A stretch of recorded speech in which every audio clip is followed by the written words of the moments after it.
Hello दोस्तों, स्वागत है आप लोगों का सोलो लेवलिंग के सीजन 2 के एपिसोड नंबर 1 के अंदर। तो जैसा कि हम लोग लास्ट वाले एपिसोड में देख लिया था, जिन्हों वो अपनी जॉब चेंज क्वेस्ट को चेक करने के लिए आखिरकार वो क्या होता है उसके लिए वो एक डंजन के अंदर जाता है जहाँ पर वो काफी सारे मॉन्स्टर से लड़ता है, नाइट से लड़ता है। और वहां पर उन सबको मारने के बाद उसको एक जॉब टाइटल मिलता है जो कि होता है नेक्रोमेंसर, जो कि जिन्हों को काफी ज्यादा अजीब लग रहा होता है। लेकिन तभी जिन्हों को यहाँ पर सेकंड जॉब चेंज का भी ऑप्शन मिल जाता है, जिसकी वजह से जिन्हों को जो टाइटल है वो अपग्रेड हो गया। अब जिन्हों का टाइटल हो गया था मोनार्च ऑफ शैडोज। तो अब जिन्हों अपने किसी भी एनिमी का शैडो को कंट्रोल कर सकता है और उसे जो मर्जी चाहे वो काम करवा सकता है। इग्रीज द नाइट के ऊपर भी अपने जो शैडो ऑफ मोनार्च की पावर की मदद से उसकी भी शैडो के ऊपर कंट्रोल करने की कोशिश करता है, लेकिन 2 बार तो फेल हो जाता है। लेकिन फाइनली वो यहाँ पर उसके ऊपर भी कंट्रोल कर लेता है और वहीं पे हमारा लास्ट वाला एपिसोड खत्म हो गया था। इस एपिसोड की शुरुआत में हम लोग जिन्हों को देखते हैं जो कि अपने बिस्तर पे सो रहा होता है। तभी उसकी सिस्टर का उसके फोन पे फोन आता है। जिन्हों की सिस्टर उसके ऊपर गुस्सा करते हुए कहते हैं कि सच में तुम अभी भी बेड में हो, तुम अभी भी सो रहे हो। जिन्हों कहता है कि हाँ मैं काफी ज्यादा थक गया था। जिसका जिन्हों अपना टाइम चेक करता है, वहां पर 2 बज गए होते हैं, जिसको देख कर वो काफी ज्यादा हैरान होता है। उसकी सिस्टर उसको कहती है कि जिन्हों तुमको मालूम तो है ना,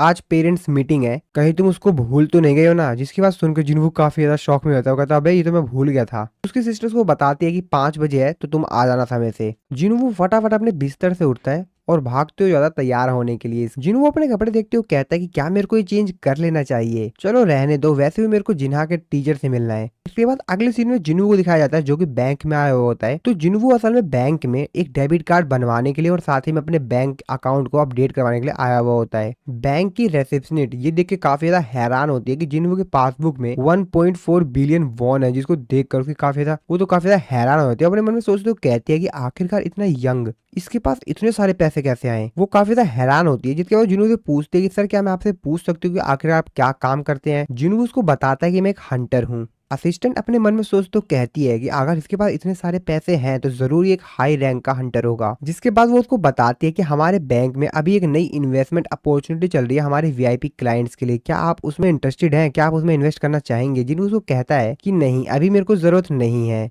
अगले सीन में हम लोग जिन्हों को देखते हैं जो कि अपनी सिस्टर के स्कूल में आ गया होता है। जिन्हों की सिस्टर उसको देखते हुए कहती है कि आखिरकार तुम कौन हो और असली जिन्हों के साथ किया हुआ है। जिन्हों से बोलता है क्यों क्या हुआ, मैं कुछ अजीब लग रहा हूँ। तो असल में दोस्तों जिन्हों जो होता है वो काफी ज्यादा फिट एंड फाइन दिख रहा होता है। अभी पहले जिन्हों से काफी ज्यादा अलग था, जहाँ पहला जिन्हों जो था हमारा वो एकदम कमजोर सा पड़ा था, जिसको देखकर तो कोई भी दूर से कह सकता था कि हाँ भाई कमजोर है। लेकिन ये वाला जिन्हों काफी ज्यादा अपग्रेड हो चुका है भाई। और इसी वजह से उसकी सिस्टर उसको देखकर बोल रही होती है कि तुम बिल्कुल चेंज हो चुकी हो। जिन्हों सिस्टर कहती है मेरे को कोई आइडिया नहीं था कि कोई इंसान इतना तेजी से चेंज भी हो सकता है और इतना ज्यादा चेंज हो सकता है। इसके बाद जिन्हों की सिस्टर उसको अपने टीचर से मिलवाने के लिए ले जाती है, लेकिन रास्ते में वहाँ पे जो जितने भी स्टूडेंट्स होते हैं वो सांग जिन्हों को देखकर काफी ज्यादा शौक में होते हैं। जिस पर उसमें से काफी सारे बच्चे उसको देखते हुए कहते हैं कि भाई ये कौन बंदा है, ये कितना ज्यादा हैंडसम लग रहा है ना। तभी उनमें से एक स्टूडेंट कहता है कि यार ये तो जिन्हों के बगल में चल रहा है, क्या ये जिन्हों का बड़ा ब्रदर है क्या। तो यहाँ पर जो स्टूडेंट्स होते हैं इसी तरीके से बातें कर रहे होते हैं। जिन्हों तो बस यहाँ से साइड से जा रहा होता है। उसकी सिस्टर उससे कहते हैं कि तुम काफी ज्यादा पॉपुलर हो गए हो। काफी सारे बच्चे तो ये भी बातें कर रहे होते हैं कि क्या ये कोई नया टीचर है या कोई नया स्टूडेंट है। जिसके बाद जिन्हों की सिस्टर जिन्हों को ताना मारते हुए कहती है कि क्या तुम्हारी कोई गर्लफ्रेंड भी है क्या अभी, क्योंकि कल रात तुम काफी ज्यादा लेट हो गए थे। अगर तुम चाहो तो मैं तुम्हारे लिए किसी क्यूट हाई स्कूलर गर्ल से बात कर सकती हूँ। जिसपे जिन्हों उसका गाल पकड़ते हुए कहता है कि शांत रहो। इसके बाद जिन्हों जो होता है वो यहाँ पर उसकी टीचर से मिलने के लिए जाता है। जिन्हों की टीचर को देखते हुए कहती है कि क्या तुम जिन्हा के ओल्डर ब्रदर हो। वैसे मैं जिन्हा की क्लास टीचर हूँ, मैं नहीं जानती थी कि जिन्हा के पास इतना हैंडसम ब्रदर भी है। जिन्हों अपने मन में सोचते हुए कहता है कि मैं भी इसी स्कूल से ग्रेजुएट हुआ हूँ, लेकिन मैंने पहली बार इनको देखा यहाँ पर। यानी कि वो टीचर की बात कर रहा होता है कि इसने टीचर को यहाँ पर पहली बार देखा है। जिन्हा की टीचर जिन्हों को बताती है कि जिन्हा के जो ग्रेड्स हैं वो काफी बेहतरीन है और वो काफी अच्छी इंसान है, तो तुमको उसके बारे में ज्यादा चिंता करने की जरूरत नहीं है। और वो काफी मॉडल स्टूडेंट है, तो इस वजह से उसको फ्यूचर में भी कोई भी दिक्कत नहीं होगी। और जहां तक मेरे को लग रहा है तुमको ये बात पता होगी कि जिन्हा का गोल है कि वो एक मेडिकल स्कूल में जाए। जिन्हों उसको बताता है कि हाँ मेरे को ये चीज मालूम है। जिन्हा की टीचर जिन्हों को बताती है कि उसके ग्रेड्स और उसके जो रिपोर्ट्स हैं वो तो काफी बेहतरीन है, लेकिन हाँ उसके ऊपर ज्यादा प्रेशर डालने की जरूरत नहीं है। जिन्हों कहता है कि हाँ ठीक है मैं समझ गया। कि टीचर जिन्हों से पूछती है मैंने सुना है कि तुम एक हंटर हो, मैं तुमसे एक चीज पूछना चाहती हूँ, अगर जिन्हा का अवेक्ट हुआ होता तो क्या तुम उसको हंटर बनने देते। जिन्हों उसको साफ साफ मना करता है। जिन्हा की टीचर जिन्हों को बताती है कि मैंने तुमसे क्वेश्चन इसलिए पूछा क्योंकि हमारे स्कूल में एक स्टूडेंट है जो कि अभी अवेक्ट हुई है और जिस वजह से वो स्कूल भी नहीं आ रही है और अगर इसी तरीके से लगातार वो क्लासेस को मिस करती रही तो स्कूल के पास कोई दूसरी चॉइस नहीं रहेगी और उसके ऊपर स्कूल को एक्शन लेना पड़ेगा। मैं मानती हूँ कि वो हंटर बनना चाहती है, लेकिन कम से कम उसको अपना ग्रेजुएशन तो पूरी कर लेनी चाहिए। और वैसे भी मैं हंटर्स के बारे में ज्यादा कुछ नहीं जानती, तो प्लीज मेरे को माफ कर देना अगर मैंने तुमसे इस प्रकार के क्वेश्चन पूछे हो तो। जिसके बाद जिन्वू उसकी रैंक पूछता है। टीचर उसको बताती है कि जहां तक मैंने सुना है उसकी रैंक लो है। जिन्वू अपने मन में सोचते हुए कहता है कि ई रैंक, मेरे को नहीं लगता कि वो काफी समय तक हंटर्स रह पाएगी, वो जरूर कहीं ना कहीं मारी जाएगी। टीचर जिन्वू से कहती है, वैसे वो जो स्टूडेंट है वो जिन्हो की फ्रेंड है, तो क्या तुम उसको कन्विंस कर सकते हो कि कम से कम वो अपनी ग्रेजुएट तो पूरी कर ही ले।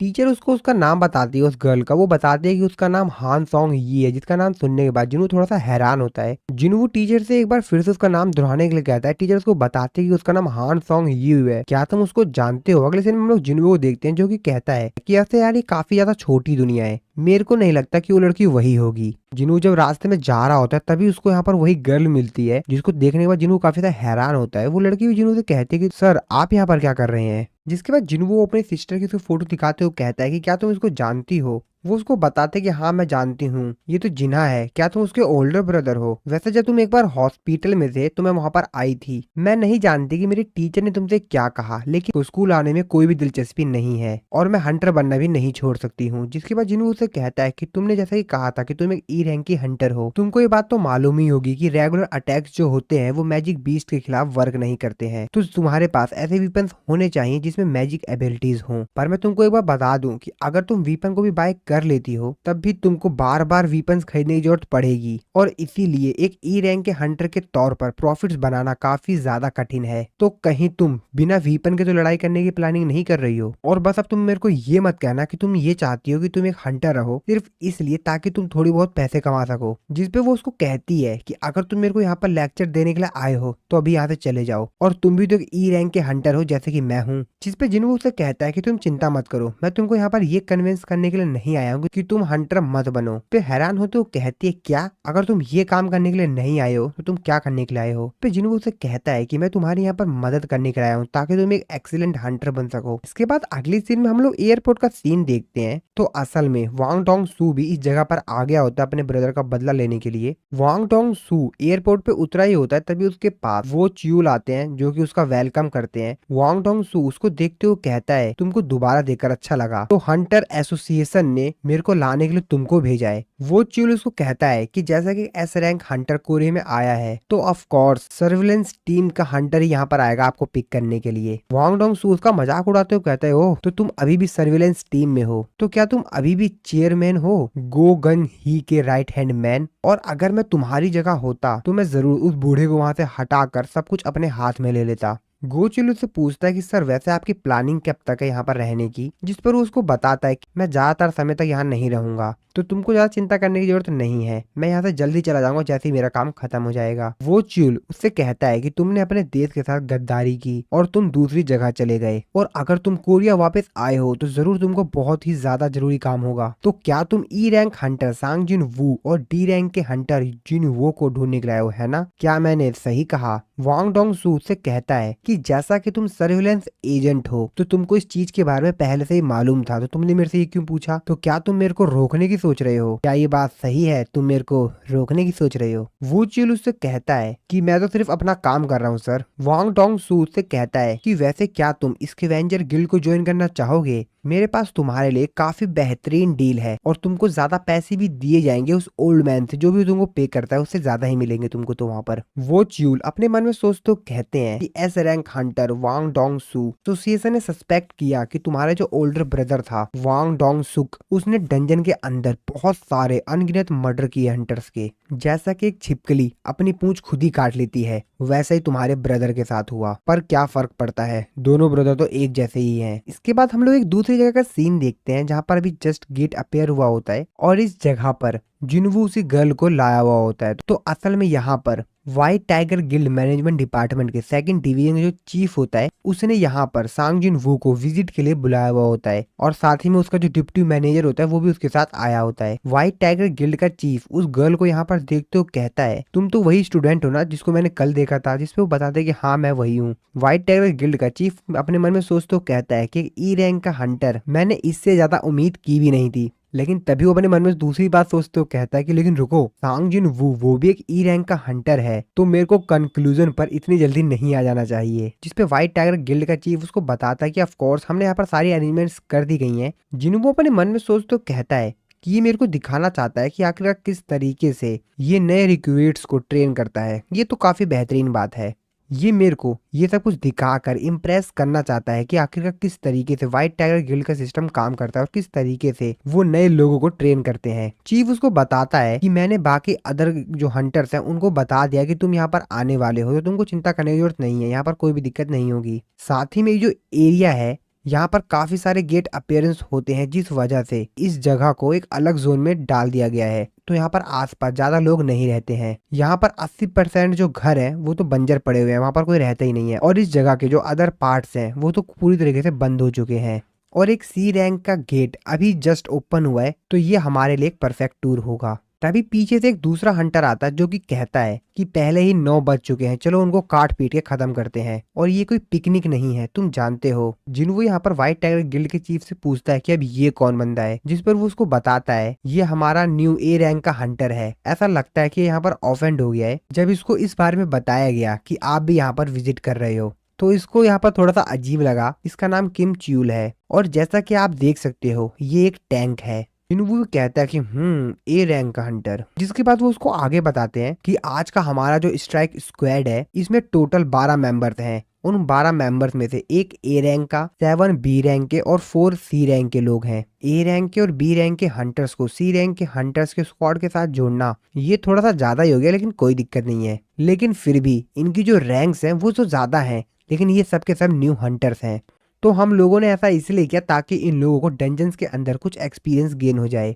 जिसपे जिन्हों कहता है कि हाँ फिर भी एक ए रैंक का और 7 बी रैंक के ये तुमको काफी है, चलो ठीक है। जिसपे जिन्हों अपने मन में सोच तो कहता है कि अगर ये रेड काफी ज्यादा इजी हुई तो मेरे को नहीं लगता कि ये लोग ज्यादा कुछ सीख भी पाएंगे इसमें। पर असल में मैं यहाँ पर सॉन्ग यू को इसलिए लेकर आया हूँ ताकि ये इन हंटर्स को देख सके डंजन के अंदर ई रैंक का हंटर किस तरीके से पावरलेस होता है, शायद ये इसको समझ में आ जाए। तभी यहाँ पर जो डिप्टी मैनेजर होता है व्हाइट टाइगर गिल्ड का, वो सांग जिन्हों से कहता है आप यहाँ पर उन मॉन्स्टर्स के ऊपर अटैक मत करना, आप प्लीज साइड में खड़े रहना, वरना ये पूरी रेड हमारे लिए काफी ज्यादा इजी हो जाएगी। जिसके बाद ये लोग एक एक करके उस डंजन के अंदर जाने लग जाते हैं। जिन्हों जैसे उस डंजन के अंदर एंटर करता है तभी उसको कुछ एहसास होता है। जिन्हों कहता है कि फीलिंग ये तो काफी ज्यादा अजीब है, और ये जो फीलिंग होती है सभी लोगों को हो रही होती है। व्हाइट टाइगर गिल्ड के जो चीफ होते हैं वो कहते हैं कि ये जो गेट है इसकी फीलिंग ये काफी ज्यादा अजीब है, ये जो गेट हो रहा है काफी ज्यादा तेजी से मूव कर रहा है, यहाँ पर कुछ तो अलग है। और एक सी रैंक के गेट के अंदर यूजली जब एंटर किया जाता है तो इस तरह की फीलिंग तो होती नहीं है। जिन्हों वो अपने मन में सोचते कहता है कि मेरे को यहाँ पर कुछ डेंजर लग रहा है, हमको यहाँ से जल्द निकल जाना चाहिए। तभी व्हाइट टाइगर गिल्ड का चीफ होता है वो यहाँ पर डिप्टी मैनेजर से कहता है कि जल्द से जल्द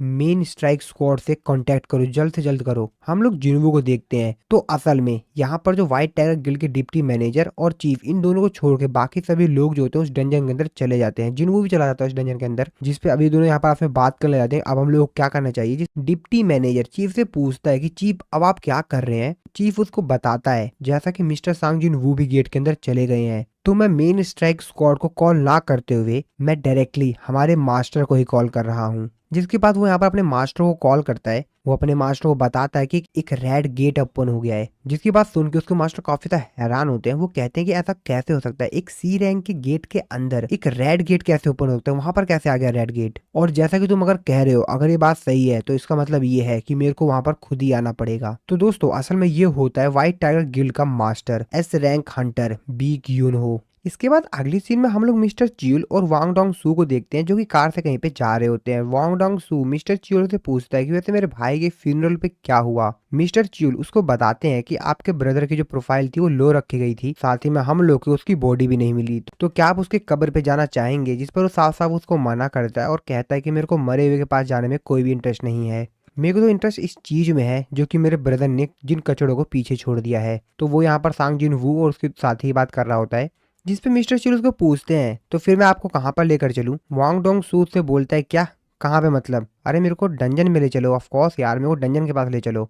मेरे को उन लोगों को ढूंढना है और अगर वो लोग हंटर्स हैं तो वो लोग वहीं पर मिलेंगे। मिस्टर चिल्स को बताते हैं कि वैसे साउथ कोरिया में काफी सारे डिफरेंट डिफरेंट गेट्स हैं, तो आपको कैसे पता चलेगा कि आखिरकार वो कहाँ रहते हैं। वांग डोंग सो उससे कहता है कि ये कोई बड़ी बात नहीं है, हम यहाँ पर 21 सेंचुरी में जी रहे हैं। और अपना वो फोन निकालकर उसमें मैप के थ्रू देखने लग जाता है। वो कहता है कि ई रैंक सांगजुन वू, ऐसा लग रहा है कि ये जस्ट अभी अभी किसी डंजन में एंटर किया है। वैसे अगर तुम भूल गए हो तो मैं तुमको याद दिलवा दूं कि डंजन्स के अलग रूल होते हैं और उसके ऊपर जो हमारे सोसाइटी के लॉज होते हैं वो अप्लाई नहीं होते। और आशा है कि मैं जो तुमको कह रहा हूँ वो तुमको समझ आ रहा है। जिसके बाद उसको काफी ज्यादा गुस्से में कहता है और कहता है कि अपने काम से मतलब रखो, मैं उन लोगों के साथ डंजन के अंदर क्या करता हूँ और क्या नहीं करता हूँ वो मेरी चॉइस है, समझे तुम। मिस्टर चियूलू भी उसके जवाब देते हुए कहते हैं कि हाँ ठीक है, जैसी आपकी मर्जी सर। दूसरी तरफ सांगजिन वू और उसके बाकी साथियों को देखते हैं जो कि यहाँ पर डंजन के अंदर आ गए होते हैं। तो बेसिकली ये लोग एक दूसरे डायमेंशन में आ गए होते हैं, जिसको देखने के बाद यहाँ पर जितने भी हंटर्स होते हैं उसके साथ आए हुए होते हैं सांग जिनवू के साथ, वो कहते हैं कि आखिरकार हम लोग हैं कहाँ। और वैसे भी ये चीज डंजन जैसी तो दिखाई दे ही नहीं रही है, साथ ही में जो गेट है वो भी डिसअपेयर्ड हो गया है। जिनवू अपने मन में सोचते हुए कहता है कि आसपास मेरे को कुछ भी अजीब चीज सेंस नहीं हो रही है, कहीं गेट हम लोगों को कोई दूसरे डायमेंशन में तो ट्रांसपोर्ट नहीं कर गया है। तभी सांगजिन वू जिस गर्ल को अपने साथ लाया हुआ होता है उसकी तरफ बहुत तेजी से एक तीर आती है, लेकिन सांगजिन वू उसको रोक लेता है। बाकी सभी जो लोग होते हैं वो भी इसे चीज देख कर काफी ज्यादा डर जाते हैं, क्योंकि उन लोगों पर भी अटैक हुआ होता है। वो कहते हैं अरे वो देखो पेड़ के ऊपर कोई है, लगता है वही लोग हैं जो हमारे ऊपर अटैक्स कर रहे हैं। जिसके बाद हम लोग को वो लोग दिखाए जाते हैं जो कि इन लोगों पर अटैक कर रहे होते हैं। तो असल में ये लोग आइस एल्फ्स होते हैं। जिनवू जो कि उन लोगों को देख लेता है, उन लोगों की तरफ देखते हुए कहता है कि आइस एल्फ्स, मैं इनके प्रेजेंस को सेंस नहीं कर पाया क्योंकि ये लोग मेरे से काफी ज्यादा दूर हैं। जिनवू बताता है कि वो लोग जो कि इन टाइप के क्रिएचर से कभी भी एनकाउंटर नहीं हुए हैं, वो लोग इसको आइस एल्फ्स कहते हैं। लेकिन वो हंटर्स जो कि इन लोगों के साथ लड़े हैं वो इन लोगों को दूसरे नाम से कहते हैं। लेकिन इनका जो दूसरा नाम है इन क्रिएचर्स का, वो इनको इसीलिए दिया गया है क्योंकि इनके जो दूसरे मेथड होते हैं हंटर्स को मारने के, वो काफी ज्यादा ब्रूटल होते हैं और इसीलिए इनको कहा जाता है आइस स्लेयर्स। इस तरफ हम लोग डंजन के बाहर व्हाइट टाइगर गिल्ड के मास्टर को देखते हैं जो कि यहाँ पर पहुंच गए होते हैं। वो उस गेट के अंदर, जो रेड गेट होता है, उसमें अंदर एंटर करने की कोशिश करते हैं लेकिन वो एंटर नहीं कर पा रहे होते हैं। जिस पर वो कहते हैं ये अच्छी चीज नहीं है। और मेरे को तो ये समझ में आ ही नहीं रहा है कि आखिरकार एक सी रैंक के गेट में इस तरीके से काम कैसे हो गया। जिस पे व्हाइट टाइगर गिल्ड का जो मास्टर होता है वो यहाँ पर डिप्टी मैनेजर से पूछता है कि क्या तुमने एसोसिएशन से कांटेक्ट करने की कोशिश की, जिस पे वो बताता है कि हाँ हमने कोशिश की थी, लेकिन वो लोग सिर्फ हमसे यही पूछे जा रहे थे कि क्या सच में वो एक सी रैंक गेट ही था ना। जिसकी बात सुन के व्हाइट टाइगर गिल्ड का जो मास्टर होता है वो भी काफी ज्यादा गुस्से में होता है। वो कहता है कि अरे नहीं। जिसके बाद वो अपने मन में सोचते हुए कहता है कि रेड गेट जो होता है वो सिर्फ हाई रैंक के डंजन्स में ही अपेयर होता है और इस गेट के दूसरी तरफ एक दूसरा ही वर्ल्ड होता है। लेकिन ये जो माना वेव्स को एमिट कर रहा है, निकाल रहा है, ये तो सी रैंक के डंजन के बराबर ही लग रही है। लेकिन जहां तक मेरे को लग रहा है मेरे सामने जो गेट है ये कम से कम बी रैंक का तो होना ही चाहिए, और अगर हम लोगों की किस्मत बहुत ज्यादा खराब हुई तो ये ए रैंक का गेट हो सकता है और शायद उससे भी ज्यादा। जिस पे डिप्टी मैनेजर जो होता है वो यहाँ पर उनसे पूछता है क्या हम लोग को एक बार और माना मीटर का इस्तेमाल करके माना वेव्स को मेजर करना चाहिए। जिस पे मास्टर उसको कहते हैं कि जैसा कि गेट पूरी तरीके से रेड हो चुका है, साथ ही में किसी भी प्रकार की कोई भी माना वेव्स को रिलीज नहीं कर रहा है, तो इसको मेजर कर पाना ही नामुमकिन है और अब ऐसा कोई तरीका नहीं है कि हम इस गेट की एग्जैक्टली जो रैंक है वो पता लगा सकें। जिसके बाद वो पूछते हैं कि मेरे को ये बताओ कि आखिरकार अंदर कितने हंटर्स हैं, जिस पर उसको बताया जाता है कि टोटल अंदर 12 हंटर्स हैं। जिस पर वो उससे पूछता है कि आखिरकार उनमें से कितने ज्यादा हाई रैंक्स के हैं, जिस पे उसको बताया जाता है कि 12 हंटर्स में से सिर्फ एक हंटर है जो कि ए रैंक का है, जिसका नाम किम च्यूल है और वो उस टीम को लीड कर रहा है। साथ ही में वहां पर 7 बी रैंक के हंटर्स भी हैं।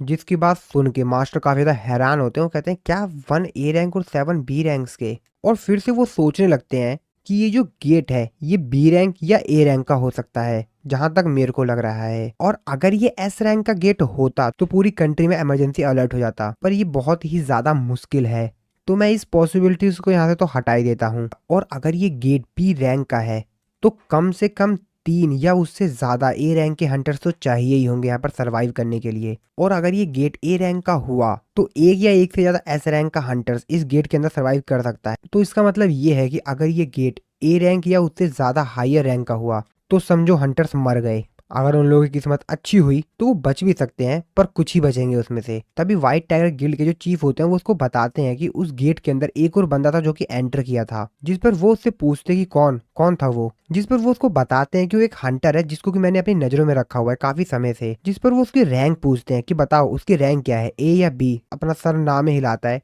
जिस पर वो कहते हैं क्या, इसका मतलब वो जरूर एस रैंक का हंटर होगा। जिस पर वो कहता है कि नहीं सर, वो एक ई रैंक का हंटर है। इसके बाद सीन फिर से शिफ्ट हो जाता है उसी रेड गेट के अंदर, जहां पर हम लोग देखते हैं कि जिन्हों के साथ जो 12 मेंबर्स आए हुए होते हैं उनमें से 2 जो मेंबर होते हैं वो तो मारे गए होते हैं। जिन्हों अपने मन में सोचते हुए कहता है कि इन लोगों के निशाने काफी ज्यादा बेहतर है।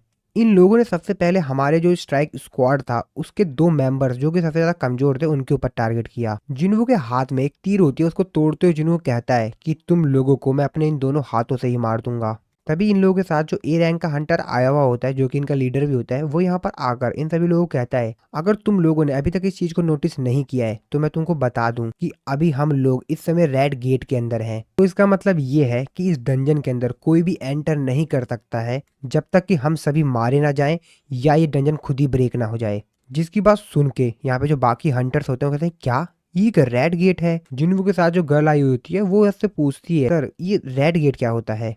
जिस पे जिन्वू उसको बताता है कि ये एक स्पेशल प्रकार का गेट होता है जो कि एक दूसरे डायमेंशन से कनेक्ट कर देता है, और अगर एक बार तुमने रेड गेट के अंदर अपने पैर रख दिए तो तुम बाहर की दुनिया से पूरी तरीके से अलग हो जाओगे। इसका मतलब ये है कि बाहर की दुनिया से तुम्हारे लिए कोई भी मदद नहीं आ सकती है, और तुम इस डंजन से बाहर तब तक नहीं जा सकते हो जब तक कि तुम यहाँ के जो बॉस है उसको हरा नहीं देते या डंजन खुद ही ब्रेक नहीं हो जाती।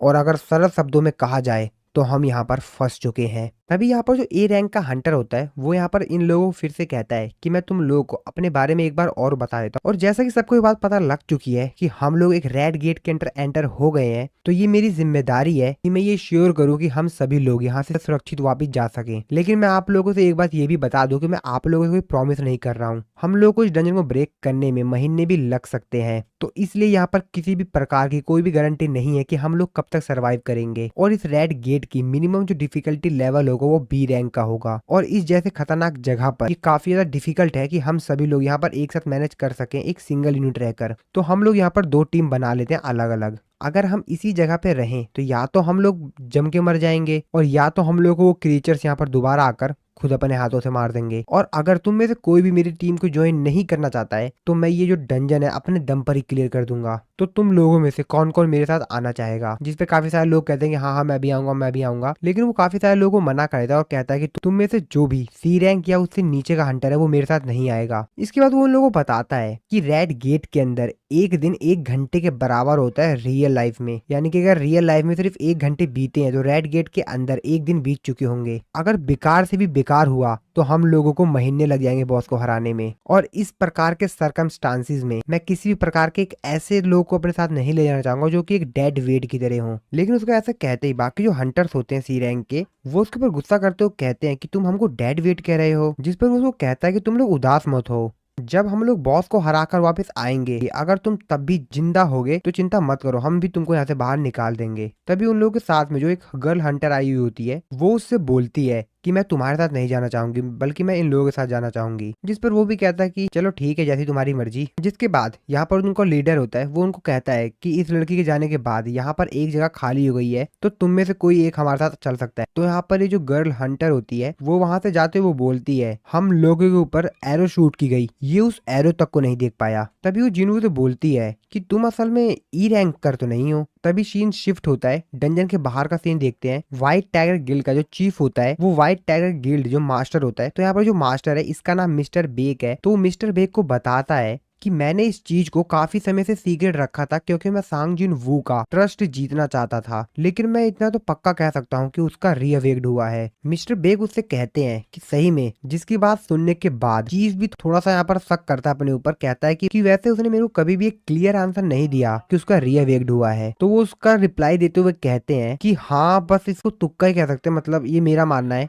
जिसकी बात सुनने के बाद मिस्टर बेग थोड़ा सा नाराज हो जाते हैं। वो कहते हैं कि इसका मतलब ये है कि हम एक ही इंसान है जिसके ऊपर ट्रस्ट कर सकते हैं और वो है किम च्यूल। वो भी अपने मन में सोचते हुए कहते हैं कि मिस्टर बेग आप समझ नहीं पा रहे कि मैं किस चीज की बात कर रहा हूँ। अगर आप सांग जिन वू को एक्शन में देखोगे तो आप खुद ही समझ जाओगे। तभी यहाँ पर सर्विलेंस टीम का फर्स्ट डिवीजन का जो मैनेजर होता है जो सांग चैन, वो यहाँ पर आता है। वो यहाँ पर मिस्टर बेग से कहता है कि वो जो ए रैंक का हंटर उन लोगों के साथ गया है, उसके जो रिकॉर्ड्स हैं, परफॉर्मेंस है, वो काफी बेहतरीन है। मैं किसी भी प्रकार की कोई हेल्प नहीं कर सकता हूँ, लेकिन अभी मैंने सुना कि एक ई रैंक का हंटर जिसका रीअवेक्ड हुआ था, क्या मैंने सही सुना था ना? और मेरे ओपिनियन में वो जो ए रैंक का हंटर है वो मोर क्वालिफाइड है एक ऐसे इंसान से जिसका कोई भी नाम नहीं है और उसके पास कोई भी एक्सपीरियंस नहीं है। White tiger guild second division का जो चीफ होता है वो भी अपने मन में सोचते हुए कहता है कि अंत में पता चल ही जाएगा कि कौन सही है। और तभी इन लोगों के पास वांग डोंग सू और मिस्टर चियोल आते हैं। वांग डोंग सू उन सभी लोगों को यहाँ पर देखकर कहता है कि व्हाइट टाइगर गिल्ड के लोग, तुम लोग यहाँ पर क्या कर रहे हो? जिसको देखने के बाद सभी लोग काफी ज्यादा हैरान होते हैं कि वांग डोंग सू आखिरकार यहाँ पर क्या कर रहा है। मिस्टर बेग उससे पूछते हैं कि तुम कोरिया में क्या कर रहे हो,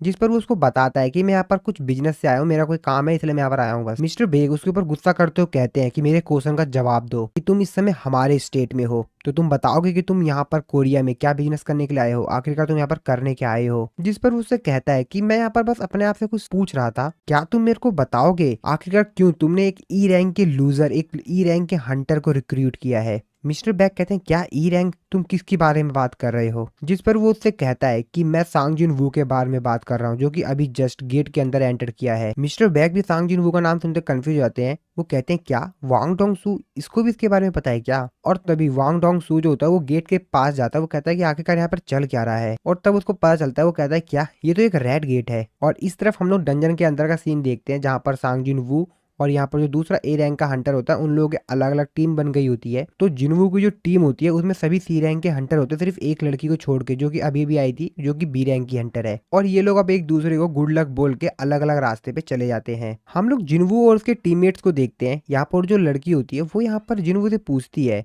कि तुमने मेरे क्वेश्चन का आंसर नहीं दिया, तुम्हारी रैंक क्या है? जिनवू कहता है क्या मेरी रैंक जान के क्या करोगी? वो लड़की अपने मन में सोचते हुए कहती है ये बंदा कम से कम ए रैंक का तो होगा ही, नहीं शायद उससे भी ज्यादा। और डंजन के दूसरी तरफ हम लोग जो ए रैंक का हंटर होता है उसके और बाकी उनके जो दोस्त होते हैं उनको देखते हैं। वो लोग एक जगह पहुंचने के बाद कहते हैं कि हम लोग अभी यहीं पर रुकेंगे और ये जो फॉरेस्ट है ये आइस बियर्स टेरिटरी है। तो इन लोगों को जो लीडर होता है ए रैंक का हंटर, वो कहता है कि ऐसा लगता है कि एक ई रैंक के हंटर की वजह से बाकी इनोसेंट लोगों की जान जाएगी। तो वो असल में यहाँ पर सांग जुन वू और उसकी टीम की बात कर रहा होता है। तभी उसका साथी कहता है कि आखिरकार हम एक ई रैंकर से एक्सपेक्ट भी क्या कर सकते हैं, यहाँ तक कि तो उसको एक प्रॉपर ट्रेनिंग भी नहीं मिली होगी। तभी उन लोगों के सामने कोई चीज आती है। तभी जो ए रैंक का हंटर होता है वो उन सभी लोगों से कहता है कि सभी लोग तैयार हो जाओ युद्ध के लिए। इसके बाद अगले सीन में हम लोग डंजन के बाहर का सीन देखते हैं। मिस्टर बेग जो होते हैं वो यहाँ पर काफी ज्यादा परेशान हो गए होते हैं और अपने मन में सोचते हुए कहते हैं आखिरकार ये सभी लोग सांग जिनू के बारे में क्यों बात कर रहे हैं। तो इस एपिसोड की शुरुआत में डंजन के अंदर का सीन दिखाया जाता है। ए रैंक का हंटर किम चुल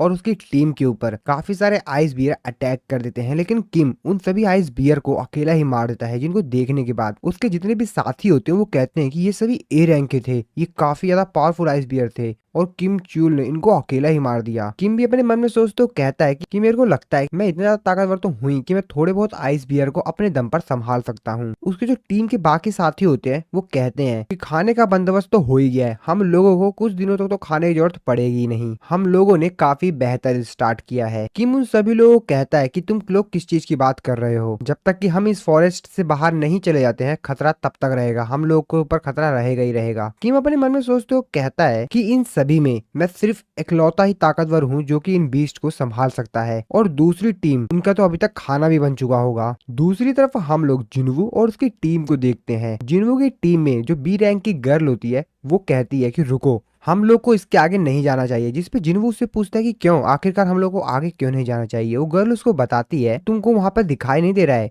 वहां पर देखो एक टेरिटोरियल मार्किंग है, इसका मतलब ये है कि इसके आगे आइस बियर का पूरा एंटायर जो फॉरेस्ट है वो पूरा आइस बियर का है। तो हम लोग को यहाँ से जल्द वापिस चले जाना चाहिए। अगर हम थोड़ी देर और भी यहाँ रुकते हैं तो यहाँ पर काफी सारे मैजिक बीस्ट आना स्टार्ट हो जाएंगे। जिसपे जिनवू उससे कहता है कि अच्छा, तो ये जो एरिया है वो पूरा आइस बियर का है, तो तुम यही कहना चाहती हो। जिसपे वो लड़की अपने मन में सोचते हो कहती है क्या मैंने कुछ गलत कहा क्या। इसके बाद वो लड़की जिन्वू से कहती है कि हाँ इसीलिए हम लोग को यहाँ से वापस चले जाना चाहिए। फिर जिन्वू उससे कहता है तो मैं भी तो यही कहना चाहता हूँ, हम लोग को फॉरेस्ट के और भी अंदर जाना चाहिए। जिसपे वो लड़की उस पर गुस्सा करते हो कहती है क्या तुम समझने में क्या कहना चाहती हूँ, तुम सुन भी रहे हो ना कि मैं कहना क्या चाहती हूँ, मैंने क्या बोला। अगर हम लोग और भी आगे गए तो हम लोग मारे जाएंगे, तुम क्या मरना चाहते हो। जिसपे जिन्वू उससे कहता है कि जैसा कि जो पूरी टेरिटरी है ये बियर टेरिटरी है, इसका मतलब ये है कि हम जितना भी अंदर इस फॉरेस्ट के अंदर जाते जाएंगे हम लोगों को आइस बियर के अलावा किसी और से डरने की जरूरत नहीं है। और इन आइस बियर को हम लोग काफी अच्छे हैंडल कर सकते हैं अगर तुलना की जाए उन आइस एल्फ से जो कि काफी ज्यादा खतरनाक हैं। जिसपे वो जो गर्ल हंटर होती है वो भी सोचती है आखिरकार मैंने इस चीज के बारे में क्यों नहीं सोचा। फिर जिन वो अपनी इन्वेंटरी चेक करता है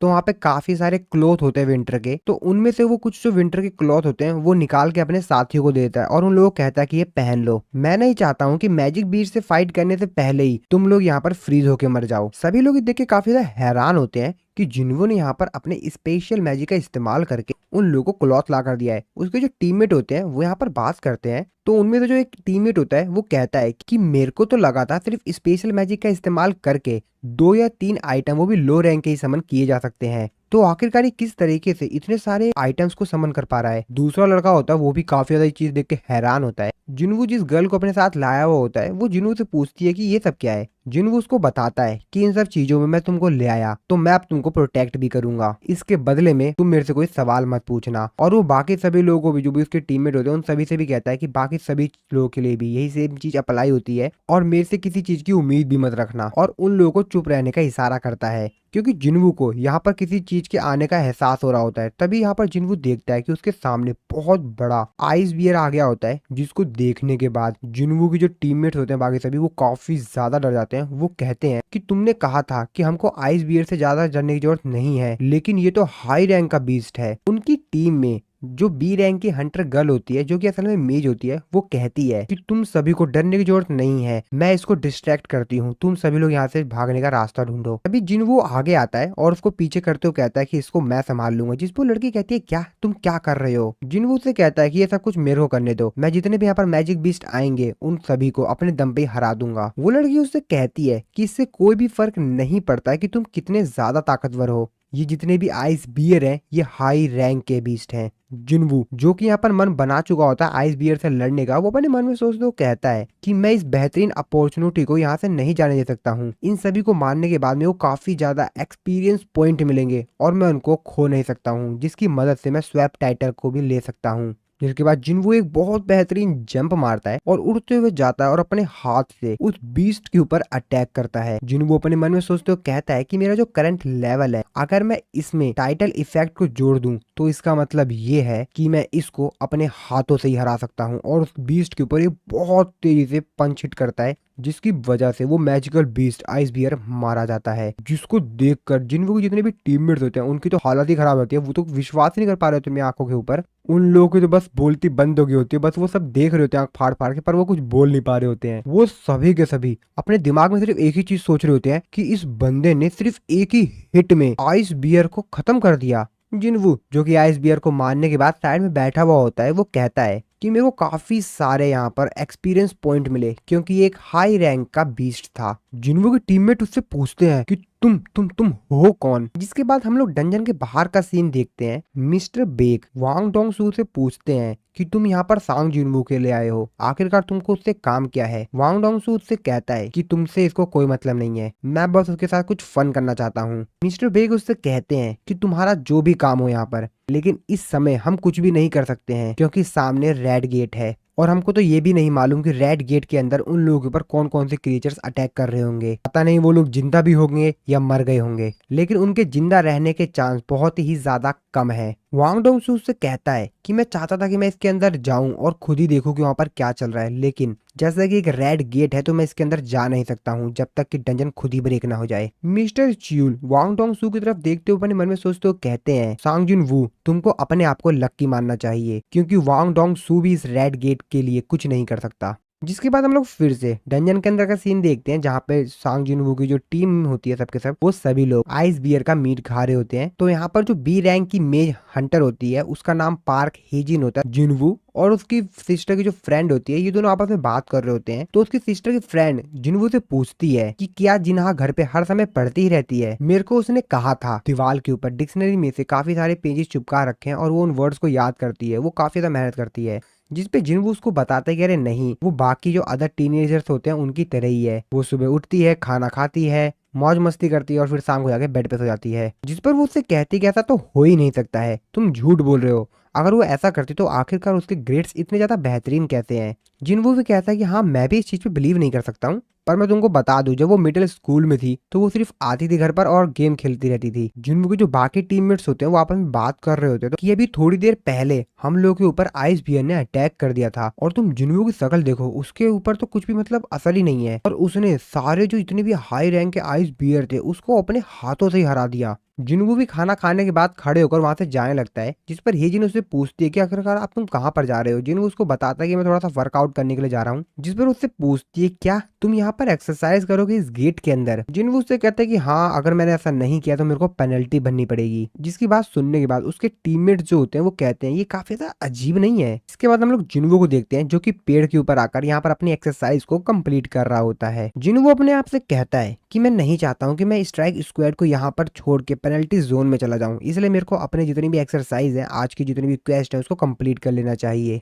और जिनवू जब यहाँ पर एक्सरसाइज कर ही रहा होता है तभी उसके सामने और भी काफी सारे मैजिक बीस्ट आ जाते हैं। जिनवू उन सभी लोगों को देखने के बाद कहता है कि तुम्हारे नंबर्स तो मेरे को सेम लग रहे हैं जितने को मैंने पहले मारा था, चलो फिर अब आ जाओ। और फिर जिनवू उन सभी के ऊपर अटैक करके उन सबको मार देता है। साथ ही में जिनवू ने इस बार अपने शैडो सोल्जर का भी इस्तेमाल किया होता है। जिनवू उनकी तारीफ करते हुए कहता है कि मैंने जितना सोचा था मेरे शैडो सोल्जर तो उससे भी ज्यादा ताकतवर हैं। पर जिनवू जब इनका इस्तेमाल करता है तो उसकी माना भी यहाँ पर कम होती है। और तभी यहाँ पर जिनवू देखता है कि उनके पीछे से एक और बहुत बड़ा आइस बियर आ जाता है, जिसको देखने के बाद जिनवू कहता है अच्छा, तो तुम कहीं इनके बॉस तो नहीं हो? और वो आइस बियर जिनवू के जितने भी यहाँ पर शैडो सोल्जर्स होते हैं उनके ऊपर अटैक करता है और उन सभी को खत्म करता है। जिसके बाद जिनवू यहाँ पर थोड़े से और शैडो सोल्जर बनाने की कोशिश करता है, लेकिन बन ही नहीं पा रहा होता है। जिनवू को उसका सिस्टम नोटिफिकेशन देके बताता है कि तुम्हारी जो माना है वो खत्म हो चुकी है और इस वजह से शैडो सोल्जर्स को रीजनरेट नहीं किया जा सकता है। जिसके बाद जिनवू यहाँ पर अपने शैडो सोल्जर सबसे ज्यादा ताकतवर इग्रीस को बुलाता है और इग्रीस जो होता है उस बियर को पूरी तरीके से खत्म कर देता है। साथ ही में उसके आसपास जितने और भी बियर होते हैं उन सभी को भी मार देता है। जिनवू उसकी तरफ देखते हुए कहता है कि असल में ये मेरे से भी ज्यादा ताकतवर है, बहुत बेहतरीन काम। जिसके बाद जिनवू वहां पर जो आइस बियर्स होते हैं उनके पास जाता है और उनको भी यहाँ पर अपने शैडो सोल्जर आर्मी में ऐड कर लेता है। जिनवू यहाँ पर काफी सारे आइस बियर को शैडो बीस्ट बना लेता है। इसके बाद फिर से हम लोग डंजन के बाहर का सीन देखते हैं, जहाँ पर मिस्टर बेग जो होते हैं वो पूछते हैं कि आखिर कितना ज्यादा समय बीत गया। उनको बताया जाता है कि लगभग 3 घंटे बीत चुके हैं सर। तो इसका मतलब ये है कि गेट के अंदर 3 दिन बीत चुके हैं। व्हाइट टाइगर गिल का चीफ कहता है कि आखिरकार अंदर कितने लोग जिंदा होंगे। मिस्टर बेग उससे कहते हैं कि अब पता नहीं कितने लोग बचे होंगे, क्योंकि अंदर का जो एनवायरनमेंट है वो कुछ भी हो सकता है। अगर अंदर बहुत तेज धूप हुई उन लोगों का स्किन जल जाएगा, अगर अंदर बहुत तेज कोल्ड हुआ, बहुत तेज सर्दी हुई तो वो लोग जम जाएंगे, या और भी उनके ऊपर पॉइजनस इंसेक्ट अटैक कर सकते हैं। कुछ भी हो सकता है, लेकिन जो कमजोर होगा वो पहले मारा जाएगा। और अगर उनमें से कोई एनवायरनमेंट को मैनेज कर लेता है फिर भी उन लोगों को फूड की जो जरूरत होगी ही। और जैसा कि जो गेट है वो काफी ज्यादा हाई लेवल का है, तो लो रैंक के हंटर्स के तो काफी ज्यादा मुश्किल होने वाली है। और वो हंटर्स जो कि सी रैंक या उससे नीचे के हैं वो सभी लोग तो अभी तक मर भी चुके होंगे। वांग डोंग सू ये बात सुनने के बाद कहता है तो इसका मतलब ये है कि सांग जिन वू भी जरूर मर चुका होगा। यहाँ पर आना सिर्फ एक टाइम वेस्ट था। जिसके बाद वांग डोंग सू मिस्टर बेग से कहता है कि मैं सीधे मुद्दे पर आता हूँ, मेरे को ये बताओ जब सांग जिन वू व्हाइट टाइगर गिल्ड का मेंबर है ही नहीं तो फिर वो गेट के अंदर क्यों एंटर किया? जिसकी बात सुन के मिस्टर बैक और बाकी सभी लोग भी थोड़ा सा हैरान होते हैं। जिस पर व्हाइट टाइगर गिल्ड के जो चीफ होते हैं वो यहाँ पर उसको बताते हैं कि उसने मेरे से पूछा था अगर वो सी रैंक के रेड में पार्टिसिपेट करता है तो क्या उसको काफी अच्छे पैसे मिलेंगे, और इसी वजह से वो वहां पर चला गया। लेकिन वांग डोंग सू का कुछ अलग ही मूड था। वो व्हाइट टाइगर गिल्ड के चीफ के ऊपर शक कर लेता है, उसके पास काफी तेजी से जाता है, उसकी गर्दन पकड़ते हुए कहता है बताओ तुम मेरे से क्या छुपा रहे हो? तुम मेरे से जरूर कुछ ना कुछ तो छुपा रहे हो, बताओ फटाफट तुम क्या छुपा रहे हो। मिस्टर बेग भी ये सब कुछ देख के काफी ज्यादा गुस्से में आते हैं वो वांग डोंगसू का हाथ पकड़ते हुए कहते हैं कि मेरे एम्प्लॉय को छोड़ो। वांग डोंगसू उससे कहता है कि क्या तुमने मेरे को अभी ऑर्डर दिया। चीफ भी अपने मन में सोचते हुए कहते हैं कि अगर हम लोग केयरफुल नहीं रहे तो 2 एस रैंक के हंटर्स ही आपस में भिड़ जाएंगे। फिर से हम लोग डंजन के अंदर किम चुल और उसकी टीम को देखते हैं, जिनके ऊपर एक दूसरा अलग बीस्ट अटैक कर देता है। किम के सामने ही उसके जितने भी फ्रेंड्स होते हैं वो सभी मर रहे होते हैं। किम अपने मन में सोचते हुए कहता है कि मेरे को टॉप क्लास की ट्रेनिंग दी गई थी ताकि मैं अपने गिल्ड में एक टॉप हंटर बन सकूं, तो आखिरकार मैं इन लोगों से कैसे हार सकता हूँ। नहीं नहीं, मेरे को ये सब कुछ करना ही होगा। उसके जितने भी टीममेट्स होते हैं वो सिर्फ चिल्ला रहे होते हैं कि स्क्वाड के लीडर हमको बचाओ, लीडर हमको बचाओ, लेकिन वो यहाँ पर कुछ नहीं कर पाता है क्योंकि यहाँ पर आइस स्लेयर्स आगे होते हैं और वो यहाँ पर जितने भी उसकी टीममेट्स होते हैं उन सभी को मार देते हैं। वो भी इन लोगों को यहाँ पर देखकर काफी ज्यादा हैरान होता है कि अभी तो हमारे ऊपर आइस बियर अटैक्स कर रहे थे और उसके बाद आइस स्लेयर, जिनको देखने के बाद किम काफी ज्यादा डर जाता है और वहां से भाग जाता है। थोड़ी दूर आने के बाद किम अपने सामने देखता है। वो देख के काफी ज्यादा हैरान हो जाता है क्योंकि सामने काफी सारे बियर्स मरे पड़े हैं। वो अपने मन में सोचते हुए कहता है कि अच्छा, तो इसीलिए जब से हम फॉरेस्ट के अंदर एंटर हुए हैं तब से हम लोगों को ज्यादा बियर्स नहीं मिले। लेकिन आखिरकार इन लोगों को मारा किसने है? क्या दूसरी टीम्स ने इन लोगों को मारा है? नहीं, ऐसा तो हो ही नहीं सकता है। वो उन लोगों के बस की बात तो नहीं है। ये जरूर आइस स्लेयर्स ने किया होगा। इसका मतलब आसपास आइस स्लेयर्स हैं। फिर से वहां से आगे भाग जाता है। डंजन के बाहर मिस्टर बेक और वांग डोंग सू ये दोनों तो फाइट के मूड में होते हैं। मिस्टर बेक कहते हैं कि लगता है कि तुम फाइट करना चाहते हो। वांग डोंग सू भी कहता है कि अच्छा, तो तुम क्या मेरे को हरा दोगे? और फिर इन दोनों के बीच में फाइट हो जाती है। बाकी सभी लोग होते हैं यहाँ पर, वो देखकर काफी ज्यादा हैरान होते हैं। लेकिन तभी इन लोगों की फाइट के बीच में मिस्टर च्यू ले जाते हैं। वो उन दोनों को रोक देते हैं और उन दोनों से कहते हैं अगर तुम दोनों लास्ट मोमेंट पे मेरे रोकते ही नहीं रुके होते तो मेरे दोनों आर्म्स ही टूट जाते। जिसके बाद मिस्टर च्यू उन लोगों को बताते हैं कि मैं ही वो पहला इंसान था जिसने सांग जिन वू के ऊपर शक किया था कि उसका रीअवेकिंग हुआ है। ये सब कुछ 2 महीने पहले के आसपास हुआ था और इसी वजह से मैंने मार्टनामीटर का इस्तेमाल करके उसकी रैंक को मेजर किया था, लेकिन रिजल्ट सेम ही आया। वो एक ई रैंक का था। जिसकी बात सुन के व्हाइट टाइगर चीफ अपने मन में सोचते हुए कहता है कि ये तो नामुमकिन है। मिस्टर चिल अपनी बात फिर से कंटिन्यू करते हुए कहते हैं कि काफी ज्यादा शर्म की बात है कि हंटर वांग डोंग सुक मारे गए, लेकिन सांग जिन वू इतना ज्यादा स्ट्रॉन्ग भी नहीं है कि वो पूरे स्ट्राइक स्क्वाड को ही खत्म कर सके। वांग डोंग सू से कहता है कि हाँ, मैं जानता हूँ, अगर उन लोगों ने ट्रैप भी यहाँ पर बिछाया होता तो जहां तक मेरे को लगता है जिसने कि उन सबको मारा होगा वो जरूर योन जिन कंस्ट्रक्शन का बेटा होगा। तो वो यहाँ पर यो जिन की बात कर रहा होता है। सर चिल उससे कहता है कि सर, अगर आपको पहले से ही पता था और आपको उसके ऊपर शक था तो आखिरकार आप ये सब कुछ सांग जिनवो के ऊपर ही क्यों कर रहे थे? वांग डोंग सू उससे कहता है क्योंकि उसने किसी को मारने की कोशिश की। फिर वो वहाँ से जाने लगता है और कहता है यहाँ पर जो भी हुआ अभी उसको भूल जाओ, तुमने मेरे जोश को खत्म कर दिया, अब मैं जा रहा हूँ सोने के लिए। वांग डोंग सू वहाँ से जाते जाते बाकी जो 3 लोग वहाँ पर होते हैं उन लोगों पर गुस्सा करते हुए कहता है कि क्या क्या देख रहे हो तुम लोग? क्या तुमने इससे पहले 2 एस रैंक्स को एक साथ नहीं देखा है क्या? लेकिन व्हाइट टाइगर गिल्ड का चीफ जो होता है वो तो अपने मन में सोचते कहता है कि मैं ही हूँ, वो मैं ही हूँ सिर्फ जो कि सांग जिन वू की कैपेबिलिटीज को जानता है और वही है जो कि वहां से सबको जिंदा लाएगा। और इस तरफ डंजन के अंदर जिनवू की टीम एंजॉय कर रही होती है। दूर खड़ा ए रैंक का हंटर किम उन लोगों को देख के काफी ज्यादा हैरान होता है। वो अपने मन में सोचते कहता है कि आखिरकार यहाँ पे चल क्या रहा है? ये सभी के सभी तो लो रैंक के हंटर्स है ना, ये लोग अभी तक जिंदा कैसे हैं? इन लोगों के पास सभी प्रकार के इक्विपमेंट्स हैं और अगर मेरा हाथ जमा नहीं होता क्योंकि मैंने काफी दिनों से खाना नहीं खाया और अगर मैंने अच्छे से खाना खाया होता तो मैं उन आइस एल्फ्स को भी संभाल लेता। इन सभी लोगों ने ये सारे इक्विपमेंट्स अपने पास रख लिए। देखो तो इन लोगों को देखो सही, इन कचड़ों के पास ये सब कुछ सामान आया कैसे? वो उन लोगों पर चिल्लाते हुए कहता है कि तुम सभी बास्टर्ड्स। वो लोग भी किम चुल को यहाँ पर देखकर कहते हैं क्या किम चुल ये यहाँ पर क्या कर रहा है? किम उन लोगों पर गुस्सा करते हुए कहता है कि मेरी पूरी टीम खत्म हो गई क्योंकि उन लोगों को फूड नहीं मिला और इक्विपमेंट्स नहीं मिले क्योंकि तुम लोगों ने उन सबको रख लिया था। और मेरे को काफी ज्यादा डाउट है कि इन सब के पीछे तुम सभी लोग हो और अगर तुम लोग मेरे को ये बता देते हो कि किसने ये सब कुछ किया है तो मैं तुम सभी बाकी लोगों को छोड़ दूंगा। मैं यहाँ पर 3 तक गिनती गिनूंगा और अगर तुम लोगों ने नहीं बताया कि वो कौन है तो मैं ऐसा सोचूंगा कि तुम सभी हो इनमें शामिल। और फिर वो गिनती गिनना शुरू करता है। सो गाइस इसके बाद काफी ज्यादा मजा आने वाला है। तो जैसे वो बोलता है 3 और उन लोगों के ऊपर अटैक करने जाता है, तभी पीछे से जिन्वू आता है और जिन्वू बोलता है 4 और उसको एक खींच के उसके सर पे थप्पड़ मारता है,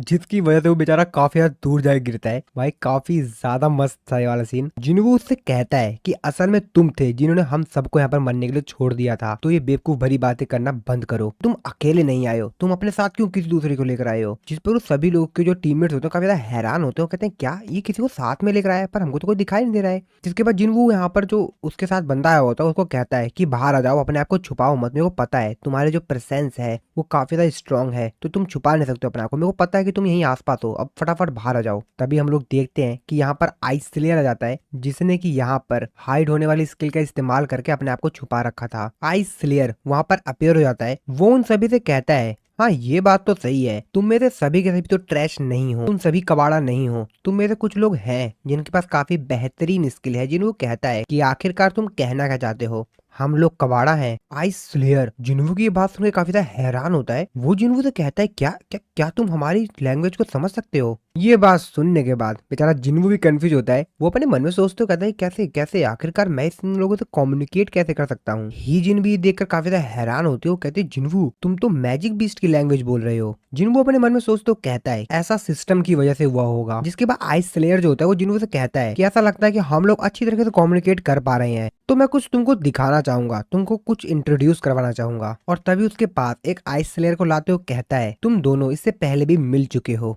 और यही था जिसने हमको ये इन्फॉर्म किया कि यहाँ पर कोई एक ऐसा इंसान है जो बाकी सभी इंसानों में सबसे ज्यादा पावरफुल है, और ये तुमसे एक ड्यूल करना चाहता है, लड़ाई करना चाहता है तुमसे। और वो यहाँ पर इसके आगे कुछ बोल पाता जिन्हों काफी ज्यादा तेजी से जाता है, और वो जो आइस स्लेयर होता है जो कि उससे फाइट करने की कहता, उसकी गर्दन ही उड़ा देता है और कहता है कि कुछ और भी कहना है क्या। जो यहाँ पर बॉस आइस स्लेयर होता है वो तो भाई कुछ बोल ही नहीं पा रहा होता है, वो ये देखकर तो मतलब हालत खराब हो गई होती है, वो बेचारा हैरान होता है। और फिर यहाँ पर एक स्माइल देते हुए कहता है बहुत बेहतरीन। आइस स्लेयर अपने मन में सोचते हुए कहता है कि ऐसा लगता है हमको इस अपोनेंट के सामने काफी ज्यादा कठिनाई हो सकती है। आइस स्लेयर जिन्वू से कहता है कि मैं तुम्हारे सामने एक ऑफर देना चाहूंगा, चिंता मत करो, ये ऑफर तुम्हारे लिए भी बेहतर रहेगा, लेकिन ये करने से पहले मैं तुमसे एक चीज पूछना चाहूंगा, तुम इन ह्यूमंस में क्या कर रहे हो, तुम उनमें से एक नहीं हो, तुम अलग हो। जिन्वू से कहता है कि तुम किस चीज के बारे में बात कर रहे हो। वो उससे कहता है कि मेरे को लगा था कि तुमको ये बात पता होगी, हम हमारे दिमाग के अंदर हरदम एक वॉइस को सुनते रहते हैं जो कि हमको हरदम कहती है कि इंसानों को मार दो,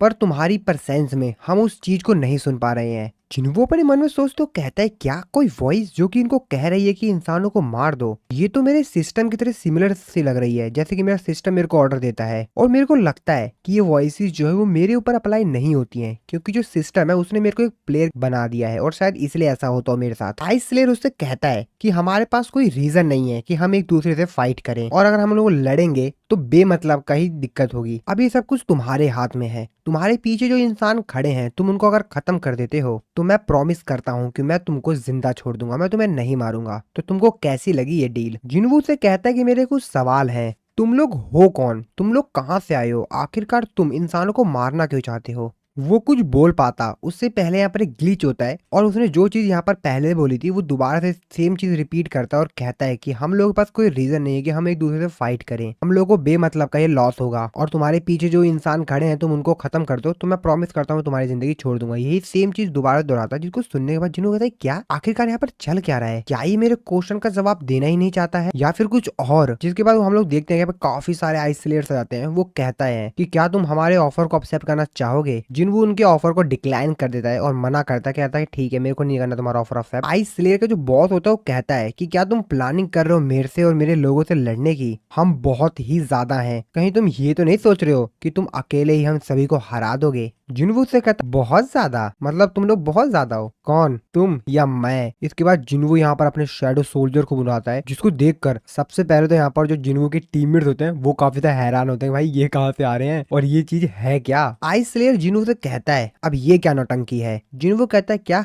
नौटंकी, मुझे लगा तुमको पता होगा। जिसके बाद जिन्वू की जो शैडो आर्मी होती है वो इन स्लेयर्स के ऊपर अटैक कर देती है और सबको मारना शुरू करती है, भाई बहुत तेज सबको मारती है। हीजिन जो होती है वो सभी लोगों से कहती है कि पीछे हट जाओ यहाँ से, हम लोग इस बैटल को हैंडल नहीं कर पाएंगे, हम लोग ही उल्टा घायल हो जाएंगे, तो इसलिए थोड़ा सा पीछे चलो। जिन्वू अपने मन में सोचते हुए कहता है कि इसने मेरी आर्मी को नौटंकी कह दिया ये कोई बड़ी बात नहीं थी। माना कि मेरे पास काफी सारे सैनिक हैं, काफी सारे शैडो सोल्जर्स हैं, लेकिन मेरी माना जो है वो एक लिमिट तक ही है और ज्यादा लंबे समय तक मैं अपने आर्मी को नहीं ला सकता हूँ। ये लोग ज्यादा समय तक लड़ नहीं पाएंगे। माना कि मेरे पास काफी बेहतरीन आर्मी है, काफी ताकतवर है, और जिस तरीके से ये आइस स्लेयर्स मेरी आर्मी को खत्म किए जा रहे हैं, इनकी संख्या बहुत ही ज्यादा तेजी से घट रही है। मेरी शैडो आर्मी जब किसी आइस स्लेयर को मार रही है तो मेरा लेवल अप तो हो रहा है, लेकिन दिक्कत ये बंदा है। तो वो यहाँ पर आइस स्लेयर का जो बॉस होता है उसकी बात कर रहा होता है, जो कि उसके काफी सारे शैडो आर्मी को खत्म कर दिया होता है। जिनको अपने मन में सोच तो कहता है कि ये बंदा मेरे से ज्यादा ताकतवर है, ये मेरे से ज्यादा हाई लेवल पर है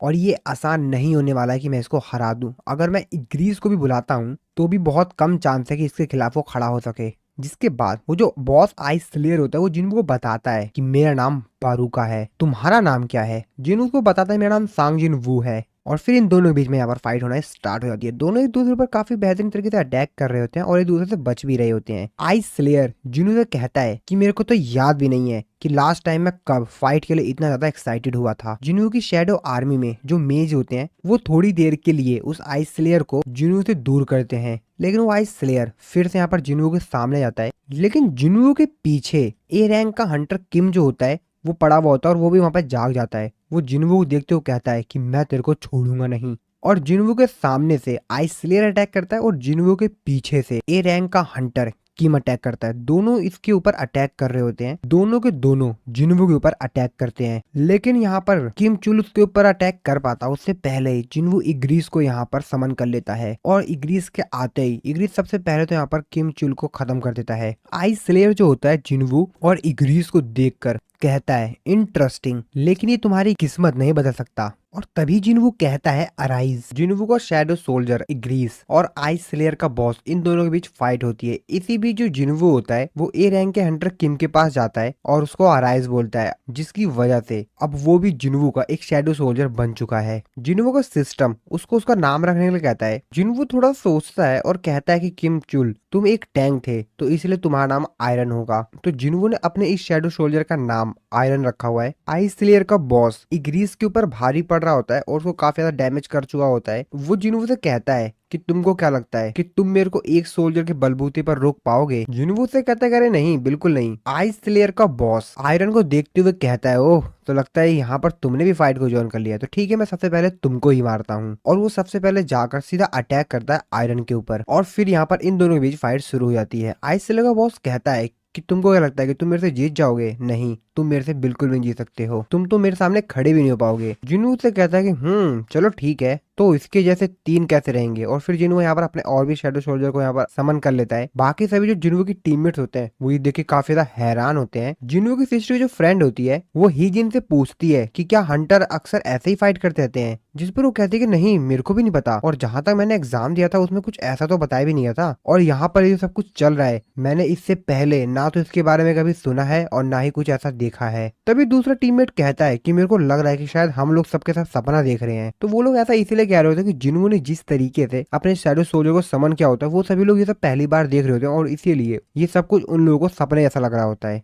इस तरफ यहाँ पर जिन्नू की जो फाइट होती है उसी बीच में जिन्नू यहाँ पर जाता है और जो आइस स्लेयर का बॉस होता है उसके ऊपर अपने डैगर से अटैक करता है। जिन्नू का सिस्टम उसको बताता है कि पैराडाइज इफेक्ट जो है वो एक्टिवेट हो गया है, लेकिन आइस स्लेयर का जो बॉस होता है उसका जो रेजिस्टेंस होता है वो काफी ज्यादा हाई होता है, जिसकी वजह से जिन्नू का जो इफेक्ट होता है वो कैंसिल हो जाता है। आइस स्लेयर का बॉस कहता है कि तुमको क्या लगता है तुम मेरे को रोक पाओगे? तुम सबके सब कबाड़ा हो और अब मैं तुमको बताऊंगा कि मैं क्या कर सकता हूँ। जिन्नू उससे कहता है कि मेरे को नहीं लगता कि कंप्लेन करने का ये सही टाइम है, तो फाइट पर ध्यान दो, अपने आसपास देखो। तो जिन्नू के जो शैडो सोल्जर होते हैं उन्होंने काफी सारे आइस स्लेयर्स को मार दिया होता है। आइस स्लेयर का बॉस जिन्नू ऊपर गुस्सा करते हुए कहता है कि अगर मैं तुम्हारे ऊपर अटैक करूं तो तुम्हारे ये जो नमूने हैं ये यहाँ से डिसअपेयर हो जाएंगे। तभी जिन्नू अपना डैगर निकालता है। जिन्नू अपना डैगर काफी ज्यादा दूर फेंकता है, जिसको देखकर आइस स्लेयर का बॉस कहता है कि क्या तुम बेवकूफ हो, तुमने अपना वीपन इतनी ज्यादा दूर क्यों फेंक दिया है। और तभी जिन्नू यहाँ पर अपने कमांडर्स टच का इस्तेमाल करता है, जिसकी वजह से जिन्नू किसी भी फिजिकल ऑब्जेक्ट को बिना उसको छुए ही कंट्रोल कर सकता है।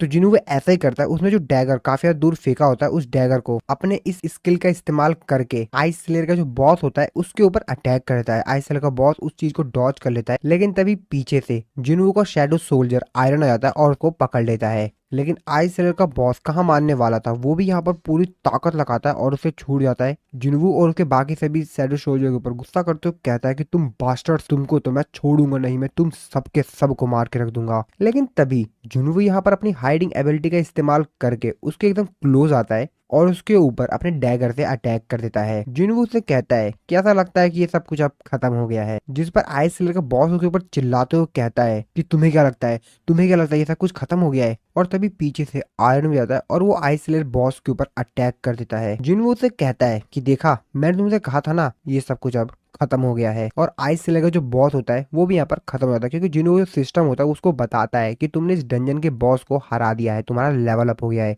जिन्हों इस सुनने के बाद थोड़ी सी राहत फील करता है। जिन्हों के जो बाकी टीममेट्स होते हैं वो ये सब कुछ देख के तो काफी ज्यादा हैरान हो जाते हैं। और यहाँ पर जो आयरन होता है वो यहाँ पर लगातार आइस सेलर के बॉस उसकी बॉडी के ऊपर भी काफी सारा अटैक कर रहा होता है उसके खत्म हो जाने के बाद भी। जिन्हों कहता है अरे भाई शांत हो जा, शांत हो जा, बहुत हो गया, बहुत हो गया। जिन्हों अपने मन में सोचते हो कहता है कि हाँ कुछ भी कहो पर ये अभी भी बेवकूफ है। जिन्हों अपने टीममेट्स के पास आता है और उन लोगों को बोलता है चलो वापस चलते हैं। जिन्हों की टीममेट्स काफी ज्यादा हैरान होते बोलते हैं क्या वापस चलते हैं, मतलब क्या हम लोग वापस चलने वाले हैं। जिन्हों उनसे कहता है वो देखो सामने सामने गेट ओपन हो गया, मतलब हम लोग वापस जा सकते हैं। जिन्हों के सभी टीममेट्स काफी ज्यादा खुश होते हैं, उनको तो विश्वास ही नहीं हो रहा था कि किस तरीके से उन लोगों को लगा था वो मरने वाले हैं यहाँ पर, लेकिन अब वो लोग वापस जा सकते हैं। जिन्हों आइस सेलर बॉस को देखते हुए कहता है कि क्या अब मेरे को इसके साथ क्या करना चाहिए। डंजन के बाहर मिस्टर बेग और उनके बाकी सभी एम्प्लॉई अभी भी उन लोगों का बाहर आने का इंतजार कर रहे होते हैं। व्हाइट टाइगर हिल का चीफ मिस्टर बेग से कहता है कि सुबह के 3 बज गए हैं, तो इसका मतलब ये है कि गेट के अंदर 1 हफ्ता बीत चुका है। वो मिस्टर बेग से कहते हैं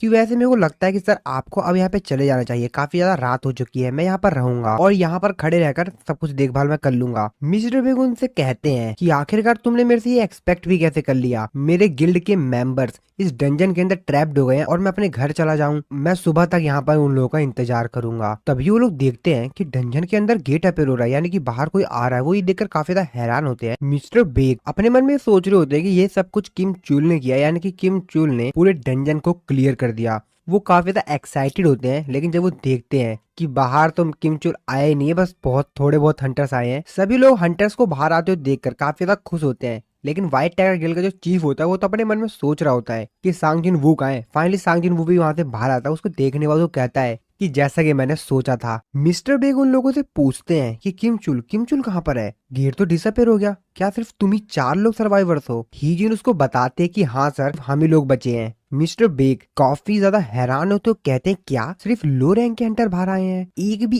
ए रैंक का हंटर वापिस ही नहीं आ सका, ऐसा कैसे सकता है। वो अपने मन में सोचते हो कहते हैं कि आखिरकार गेट के अंदर हुआ क्या है। मिस्टर बेग सांग जिन वू को देखते हैं, वो काफी ज्यादा हैरान होते हैं कि क्या सब लोग इसी बात कर रहे थे। जिसके बाद वो सांग जिन वू के पास जाते हैं। वो जिनवू के पास जाने के बाद उससे बोलते हैं कि सुनो एक सेकंड, मेरे को तुमसे कुछ बात करनी थी। तभी जिनवू अपने कंधे पर से उनका हाथ हटाते हुए कहता है कि मैं काफी ज्यादा थक गया हूँ, अगर आपको कुछ जानना है और कुछ पूछना वगैरह है तो आप अदर जो गिल्ड के मेंबर्स हैं उनसे बात कर सकते हैं। मिस्टर बेग काफी ज्यादा हैरान होते हैं कि उनका हाथ ही हटा दिया बंदे ने। मिस्टर बेग फिर से उसके कंधे पर हाथ रखते हैं और उसको रोकते हुए कहते हैं कि ये कोई रिक्वेस्ट नहीं थी, मेरा नाम बीग योनहो है और मैं व्हाइट टाइगर गिल्ड का मास्टर हूँ और ये मेरा ऑर्डर है। मिस्टर बेग जिन्हों से कहते हैं अभी हमने अपने गिल्ड के 9 मेंबर को खो दिया है, तो मेरे को लगता है कि मेरे पास इतना अधिकार तो है ही एक गिल्ड मास्टर के तौर पर कि मैं तुमसे कुछ क्वेश्चंस तो पूछ ही सकता हूँ। जिन्हों कहता है हाँ, तो मैं कम से कम तुम्हारे 3 हंटर्स को तो रेस्क्यू करके वापस ले आया, तो एक गिल्ड मास्टर के तौर पर तुमको नहीं लगता कि तुमको मेरा थैंक्स करना चाहिए। जिन्वू और मिस्टर बेग दोनों एक दूसरे को काफी ज्यादा गुस्से की नजर से देख रहे होते हैं। तभी मिस्टर बेग जिन्वू से कहते हैं मेरे को ऐसा लगता है कि मेरी फ्रस्ट्रेशन मैंने तुम्हारे ऊपर निकाल दी, तुम सही हो। और उससे यहाँ पर जो उन्होंने कहा उस चीज के लिए माफी मांगते हैं और फिर जिन्वू वहां से चला जाता है।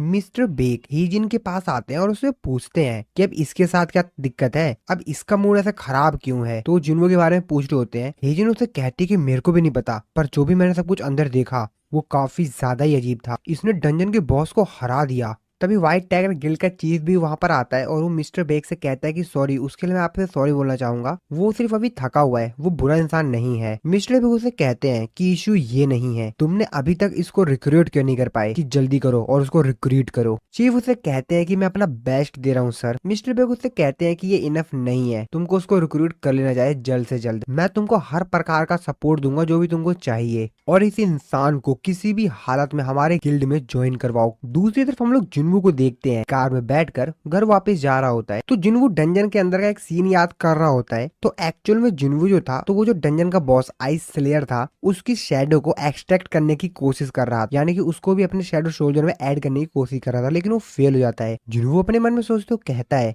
कि शायद मेन जो डिफरेंस था वो हमारी स्ट्रेंथ का था। ये कितनी ज्यादा बेकार बात है ना, मैं कुछ भी नहीं कर पाया। तो दोस्तों एक्चुअल में जिन्वू ने आइस स्लेयर का जो बॉस था उसकी शैडो को 3 बार एक्सट्रैक्ट करने की कोशिश की थी, लेकिन जिन्वू तीनों बार फेल हो गया था। और अब इसका मतलब ये है कि अगर जिन्वू किसी की शैडो को 3 बार एक्सट्रैक्ट नहीं कर पाता है, तो यानी कि जिन्वू अपने उस ओपोनेंट को अपनी शैडो सोल्जर आर्मी में ऐड नहीं कर पाएगा। तभी जिन्वू वहां पर एक डैगर निकालता है। तो असल में जो डैगर होता है वो इसी आइस स्लेयर बॉस का होता है। जिन्वू कहता है कि चलो कम से कम मैं ये वीपन तो ले पाया। तो जिन्वू सबसे पहले अपनी सिस्टर की जो फ्रेंड होती है, जिसको डंजन में ले गया था, उसको यहाँ पर उसके घर पे ड्रॉप कर देता है और फिर जिन्वू अपने घर वापस चला जाता है। अगले दिन जिन्वू फिर से योजिन के साथ रेड मिशन को कंप्लीट करने के लिए जाता है। जिन्वू योजिन से कहता है कि किसी को पिकअप करना है, तो फिर योजिन उस तरफ निकल पड़ता है जहाँ पर जिन्वू ने उसको बताया होता है किसी को पिकअप करने के लिए। तो जिन्वू असल में अपनी सिस्टर की जो फ्रेंड होती है सॉन्ग यी, उसको फोन करके बोलता है कि तुम अपने घर के बाहर आ जाओ, मैं तुमको लेने के लिए आ रहा हूँ, तो आज मैं तुमको फिर से गेट के अंदर ले चलूंगा। योजिन ये बात सुनने के बाद कहता है क्या सॉन्ग ये क्या ये वही गर्ल है? जिन्वू उसको कहता है कि हाँ ये वही है। योजिन अपने मन में सोचते हुए कहता है कि इसके पास उसका नंबर ही नहीं, ये उससे अच्छे से भी बात कर रहा था, कहीं ये दोनों रिलेशनशिप में तो नहीं है। योजिन गाड़ी को लेकर उस जगह पे पहुंच जाता है। वो जिन्वू से कहता है कि हम लोग पहुंच गए हैं, जिसके बाद वो जिन्वू से पूछता है तो क्या मेरे को सांगी को अब से मिस सांगी कहना चाहिए?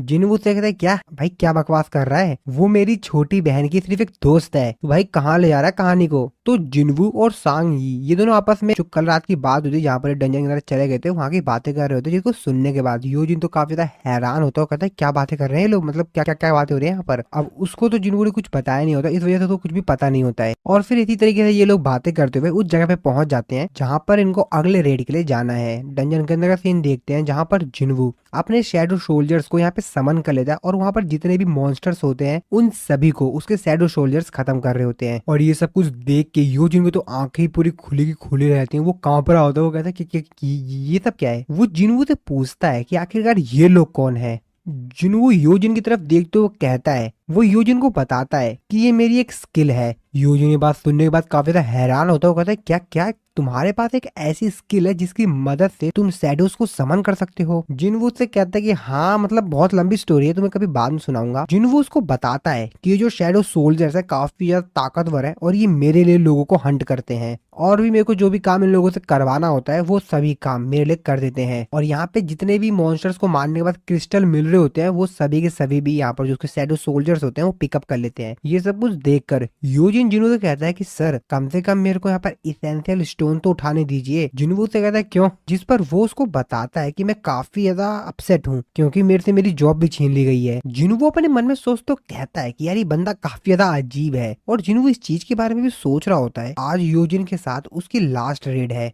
क्योंकि उसने 19 रेड्स को कंप्लीट कर दिया है। इसके बाद अगले सीन में हम लोग ईस्ट कोस्ट यूएसए में देखते हैं एक ए रैंक के डंजन के अंदर, जहाँ पर एक ए रैंक का हंटर जिसका नाम जेम्स होता है वो सामने अपने साथियों को वो उन लोगों की तरफ देखते हैं और अपने मन में सोचते कहता है हमारा स्ट्राइक स्क्वाड पूरी तरीके से खत्म हो गया, ये तो नामुमकिन है। क्या ये कोई ह्यूमनॉइड बीस्ट है? ह्यूमनॉइड बीस्ट होता है वो उस बंदे के पास आता है, उसको देखकर वो ना काफी ज्यादा डर जाता है। उससे कहता है कि दूर दूर दूर